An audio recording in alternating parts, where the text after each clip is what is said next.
Kembali malih dados arane wong lanang nyambut gawe kerja niku kehormatan bagi seorang laki-laki, wibawa, karisma. Karena ketika seorang laki-laki hanya memilih wong wadon diningkahi sebab segi wong wadon, maka ketika berumah tangga terbentur suatu masalah mesti sing wedok ngomongnya ala plus ngodek-ngodek niku mesti. Sing lanang ora gelem kerja, tapi sing wadon anake wong sugih. Ketika sing lanang males mesti sing wadon nyentak, Pak. Dadi bojone aku rasa kaken pola lah ya. Kemutan, bapakne bojo karo aku kan modal kolor-kolor tok. Allah Karim. Jajal, wong lanang dibegitukan oleh wong wadon, nelangsan apa mboten? Nelangsa bapakne njab modal kolor-kolor tok, tapi kan ana isine.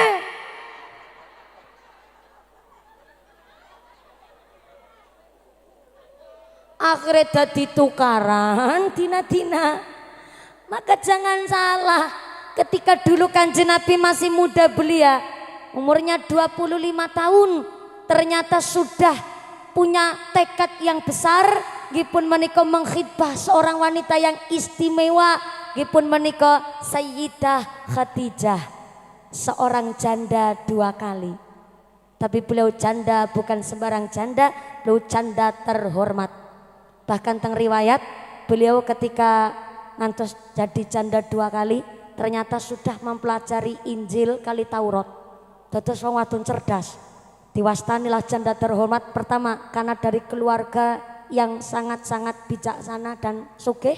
Yang kedua, beliau walaupun janda tapi menjaga marwahnya sebagai seorang single parent.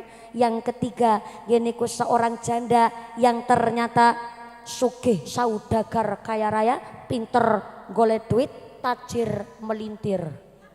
Dan yang keempat disebut janda terhormat karena Sayyidah Khadijah janda ditinggal sedo, ditinggal wafat.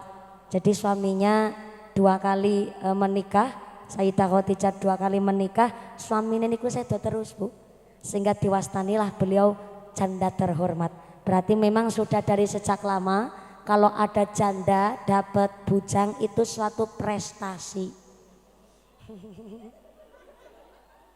Bumarmu menunggu yuk. Janda ulih bujang kue arane prestasi. Nggih, lewian ngarang maning lewian ngece nemen. Udu lewian udu turan. Oh jenengan janda. Masya Allah. Hadis riwayat Abu Dawud. Kelak di akhirat ketika Kanjeng Nabi membuka pintu sorga, nembe dibuka sorga ini seketik, tiba-tiba ada yang nyelonong. What is a nyelonong? Nyelonong is emblodos. What is emblodos? Emblodos is a nyeruntul. Siapa itu yang nyeruntul? Dibuka kelawangnya nasi nyeruntul. Sinten sing nyeruntul? Dia seorang ibu rumah tangga yang pipinya kehitam-hitaman, tangannya kapalnya kasar kayak barudan kelapa. Dan yang ketiga, dia seorang ibu rumah tangga yang kalau naik motor riting kanan beloknya kiri. Tapi bukan seorang ibu rumah tangga. Dia adalah seorang janda ditinggal wafat oleh suaminya dan memutuskan untuk tidak nikah lagi. Dialah cari nafkah ngompani anak-anak yatimnya. Dia berhak tenggiri akhirat masuk surga dengan cara nyeruntul. Hebat apa hebat? Keren apa keren? Mantep apa mantep? Mantep tapi kan randa. Mereka majasem onten randa. Kata bumarmu, ya Allah. Tapi randa bukan sembarang randa. Yang dimaksud tenggene hadis riwayat Abu Dawud adalah randa ditinggal sedo, mati pitik be mati.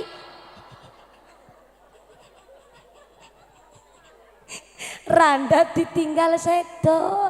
Jadi kalau randa cerai, sorry maaf ya, nggak ada urusan. Soalnya begini, kalau janda ditinggal cerai atau pegatan, kan ada mantan suami, ada mantan istri.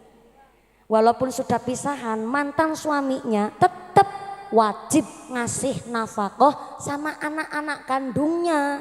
walaupun udah nggak bersama dengan mantan istrinya, ataupun ada janda sebab ditinggal wafat oleh suaminya, tapi nikah malih, berarti kan bojo sing saiki ngempani sing wadon, melu golek nafkah, maka yang khusus bisa nyeruntul manjing swarga ya gue adalah seorang randa ditinggal sedo. Tapi jandanya Sayyidah Khadijah adalah janda terhormat. Karena nopo pinter, cerdas, EQ-nya tinggi, kitab Injil, Taurat, kabeh wis dipelajari, sampai-sampai Sayyidah Khadijah niku masya Allah tiang yang sangat menjaga marwahnya, maka beliau diwastani janda terhormat, larisnya luar biasa. Kabeh ngantri kepingin ngepet bojo. Tapi Sayyidah Khadijah betul menentukan yang jadi suaminya adalah harus dari keturunan Nabi. Niku dongane Sayyidah Khadijah. Terus ada doa yang hanya dikabul oleh Gusti Allah untuk satu orang di dunia ini. Ini doanya Sayyidah Khadijah. Dulu Sayyidah Khadijah setelah ditinggal sedo oleh suaminya, niku ngene donga, ya Allah, paringilah kula bojo seorang nabi yang mulia. Dongane niku terus dan ternyata diijabahlah. Sayyidah Khadijah menika kagungan garwa nggih pun menika Kanjeng Nabi Muhammad sallallahu alaihi wasallam. Dan ketika kita sekarang kok mau doa seperti itu, sorry ya, sudah tidak dikabul oleh Gusti Allah. Iya, soalnya anggere kok ternyata donga, ya Allah paringalah kula bojo seorang nabi ingkang betul-betul mulia. Ternyata bojone karo Sarmin. Masa bojone Nabi Sarmin?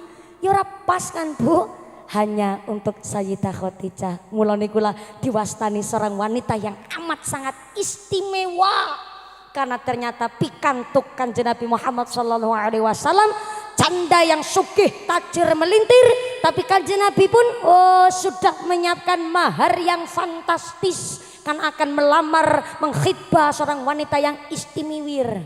Ora mung istimewa, nganti istimewir karena saking tajir melintir. Oh, Kanjeng Nabi niku nggih piyai ingkang cemekel nyambut gawe, jadi pedagang yang jujur. Mula wis nyapaken banda kangge melamar Sayyidah Khadijah. Maka Mas Fakhri, menurut Kanjeng Nabi, saapik-apike mahar itu memang boleh dibiayai orang tua, boleh dimodali oleh saudara, boleh dimodali oleh keluarga. Niku boleh. Tapi menurut Kanjeng Nabi saapik-apike mahar adalah dari jerih payah keringatnya si calon pengantin.